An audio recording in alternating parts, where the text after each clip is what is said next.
Hello. My name is Sister Arsenal, and I'm a lovely single mother of two. I have come to you today to share a very important message. Actually, I'm going to be coming to you every day to share a new, very important message. Today, I'm going to be talking about how to love and my definition of it and how we love and everything love. So, listen. This is my definition of love. Love is to actively and selflessly desire or like in conjunction with regard to its presence. To act through an unwavering dedication of happy, healthy, and successful intent. To nurture, teach, learn, support, and grow on an interdependent level. A mutual reflection of emotion. An active willingness to desire to live during unbearable pain. The emotional comfort and satisfaction and or pleasure of self-worth. This definition of love I have procured tells us what love is, where it exists, how to love, why we love, who is loved, and when to love them. A true meaning to guide our values and truths without ever having to guess its authenticity. Love is the emotional satisfaction, comfort, and or pleasure of self-worth. What that means is that love is content in one's perspective of their own self-worth. It can feel good or right in conjunction with anxiety or fear because you're scared of the unforeseen future or the fear of being presented with it for the first time in a new way. It can also feel wrong and unsatisfying yet stable and comforting in its predictability. There was a time I held tight to my opinion that love could never be painful. I thought that if my heart was broken, that it was due to love being untrue. I was wrong. Who do you know that can genuinely smile and be happy and admit that they are worth the misery that they feel? Love is kind to those who are kind enough to defend it with a positive perspective of their own self-worth. Proven facts that are measured through actions. Love can be painful if we do nothing to actively change our misery. I believe that love exists in all of us. People have both the potential to love and hate. Everyone is born with a warm, beating heart that sometimes is taught to be cold or is a consequence of an undeserving wound or scar. Hurt people, they hurt people. Anger and narcissism are driven sometimes to level the playing field of unfairness in order to right a wrong or avoid the reoccurrence of allowing it to happen to them again. Yet lessons will be repeated until they are learned. Unfortunately, many people spread their anger and pain for a very long time before they realize that they have only been prolonging the pain by not letting it go. And the pain that initiated it was never meant to be taken personal. When you hurt and you feel like, why is this happening to me? It's not happening to you unless you let it. Don't take that personally. If you ain't do nothing wrong, then don't take it personally. For the people who are hurting you, well, they too. They go out in their hearts and embracing their pain in the same negative way as you are doing right now. Except that your cycle of pity to stop being the same monster that you've hated so long for hurting you, that's what it's going to take to change. Nobody deserves to be treated unkind or preyed upon just for existing. We may make mistakes, but we are not mistakes. And our feelings and respect, it does matter. Where is it do we find love? Love is found in conjunction with regard to its presence. Therefore, it can only exist in a recognizable state. Love must be apparent in meeting or passing in the same degree of your presence to exist in your moment. Love is everywhere we want it to be, and not where we wish it could be or should be, not where we believe it needs to be. You see, love never needs acknowledgement, yet it requires a vital recognition of an intel or experience with its opposition, which is hate. For love to exist, so does the opposite, and one cannot truly exist in the presence of the other. So, how do we know that we are deciding to love, and how do we prove it to others that it's there? We love and are loved through an unwavering dedication of happy, healthy, and successful intent. Have you ever been sick or under the influence or lost a loved one and can no longer dedicate any happy, healthy, or successful intentions? When uncontrollable things happen and we are faced with the disappointment of failed challenges, it's difficult to recognize the self-love that exists in those moments. Sometimes we blame other people for not reciprocating love in our times of need and or weakness. And we get left with the feelings of emptiness, of misplacing the actions of others in conjunction with our own desires. You can't do that. At some point, we have to remember that we are a liability to individuals in our weakest moments. And we can do nothing in regard to actively give anyone anything that we cannot first give to ourselves. In these moments,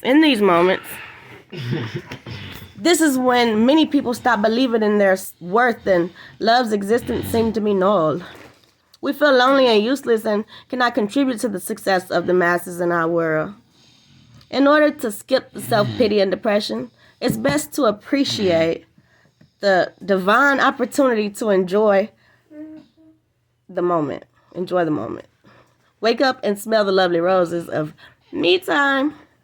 Those moments are golden to parents with small children.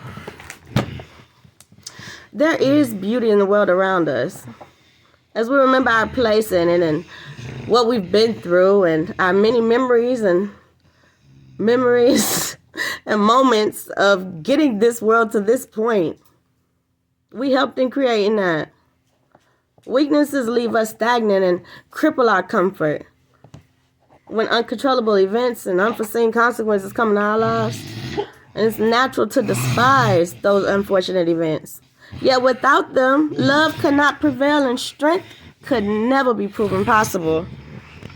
It takes a lot of strength to fall from what feels like heaven and then willingly accept the hell that you do not deserve, nor wish to accompany again, due to the misery of knowing its misery far too well through past times. Because you've been there before. Love is alien in hell, and each time you went to hell, you fell in hell, you had to leave it to find it. Man, let this time be different. Either if you're going through hell right now, let this time be different. Or if you go to hell again, because we all gonna make mistakes, we all gonna fall. That's just the cycle of life. But next time you go there, you can decide to face hell with the love you've mastered and shower it like waterfalls, paving the way for the miserable fallers who have gotten to hell for the first time. Show them the possibility of light in what seems to be an everlasting shadow of darkness.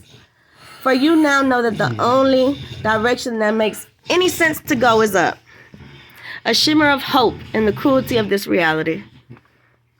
There have been so many times where I thought I hit rock bottom and things couldn't possibly get any worse. Then boom.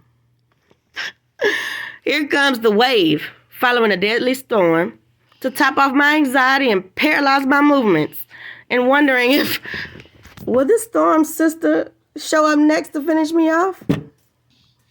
And most of the time, probably did. It took me far too long to learn that you reach your lowest point the very moment just before you decide to get up. And the only way to outrun the storm and anything following it is to drive through it, leaving behind the risk of avoiding it in hopes that the waves get easier to ride, because they don't. Things can always get worse. So why not get up and get wet, dancing in the rain, and skip the wave altogether? When things are as bad as they have ever been and you find yourself still able to breathe and you somehow seem to selflessly desire an active will to live, love can and will prevail. Whether you think you are or think you aren't, you are absolutely right. And whether you think you can or think you can't, your belief alone becomes a fact. You have to choose to love and be loved through an unwavering intent to smile, even when smiling fails and mere entitlement ceases to exist. Everybody thinks they're entitled to love. Then what happens when you find out your mama don't love you, or your brother won't there for you, or anything. Somebody disappointed you or let you down. We are not entitled to love. So then you leave yourself wondering, why love at all? I say to nurture, teach, learn, support, grow, and do it all on an everlasting, interdependent level. We love in order to make things better. We are loved for contributing and existing in this better world because we made it through yesterday. Give yourself a pat on the back. Hey. We give and receive love because it matters that we believe we matter. Like I mentioned earlier, lessons will be repeated until they are learned. We conquer these changes and repeat these lessons and breathe this shared air for a reason. It's not for selfish gain. If it was, then a lonely death will be certain, ignorance will be severely abundant, and hatred will be the norm, which is probably what feels like the norm to most of us, a lot of us.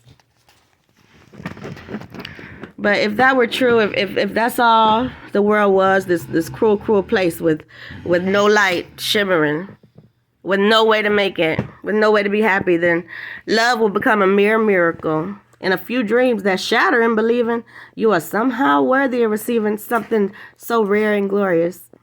Then you struggle on a lonely road of leaving them all behind. For you now know that the only reason impossibility exists is because we follow and believing it must be beneficial if it's the way of the masses. It's just like cutting the ends off a ham in harmonious repetition.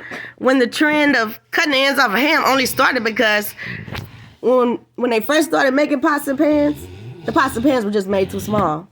Yeah, nobody bothered to ask why. A few did. And they won't bother to educate others or explain why you do it differently because the last time you went out of your peaceful way to help the masses, it brought only self-annoyance and side eyes from people that either believe that you are the only crazy person in this world, or they try to make something up and assure you that the reason they make something up, like the reason that we cut ends off a ham is because it make the ham taste better. So sometimes we let people have the unalienable right to be wrong and give up on them. It's not uncommon to see socially ignorant blindness in the world manipulated, not by the few who know the truth, but by the reasoning or absence of reasoning of the many. A lot of people believe that it's the top 2% of the world, the people who run the world. I don't believe that. It's the many who run the world. 98% of the population is either poor or middle class, and that's the people who run this world. We follow in trends that we don't have to follow in. It's just not easy to stop because we do what's comfortable. You gotta think outside the box sometimes and question things. Always ask yourself why if you don't understand. Hell, even if you do think you understand, question it. Continue to ask why. I say that love is what it's going to take to save the world.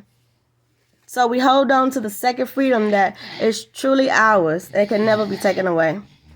Our reason for loving. Nobody can take that away. We can change our path and pass by the clouds if we start predicting the future. We can shorten the storms we get caught in, while many will have to get left behind. If we start acting instead of reacting, we can break free of the chains of fear and misery and ignorance.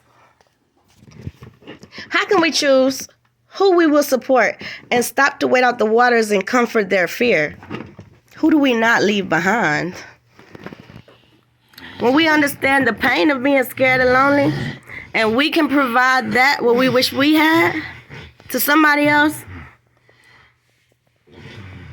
that's when we can choose to decide to put aside this precious time for the interdependent other, not just anybody.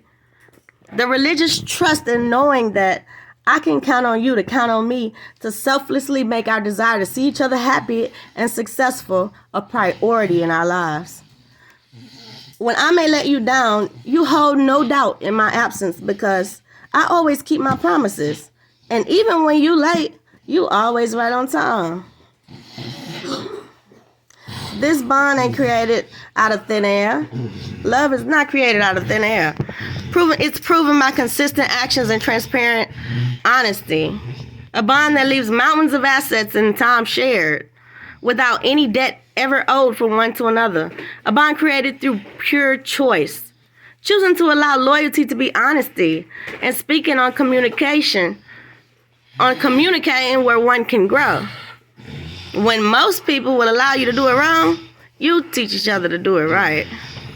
And if at some point things change and you grow apart or fall out without a reason, then it's only due to forgetting to be open in your communication, and you started assuming without valid proof, like the many of the masses we loathe to become. I know I do.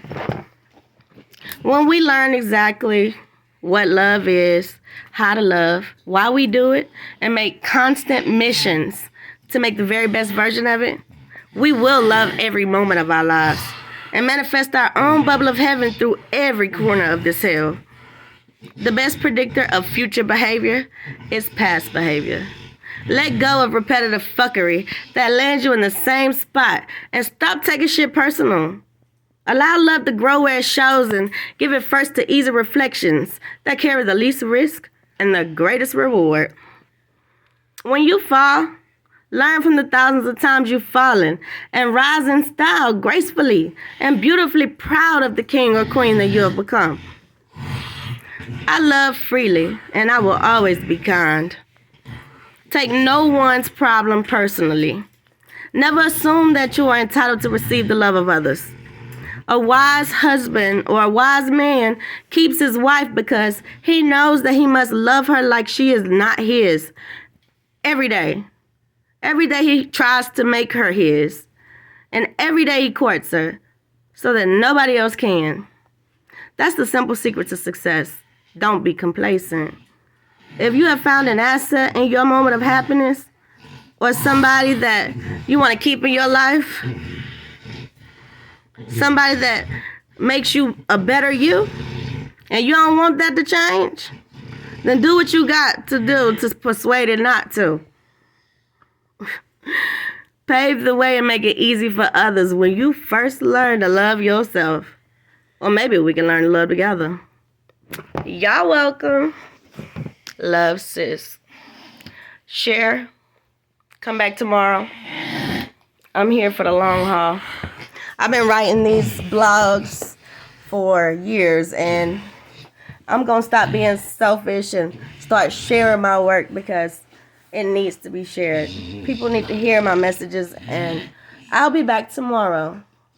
Every day with something new. Y'all have a wonderful day. Amora says hi. And make today the best day ever. Bye. It's not about losing love. Or it's not about what people can take away from us. It's always about what we can give or contribute. So, don't go into a relationship looking for love. You got to bring love with you. You got to be loved. Love and be loved.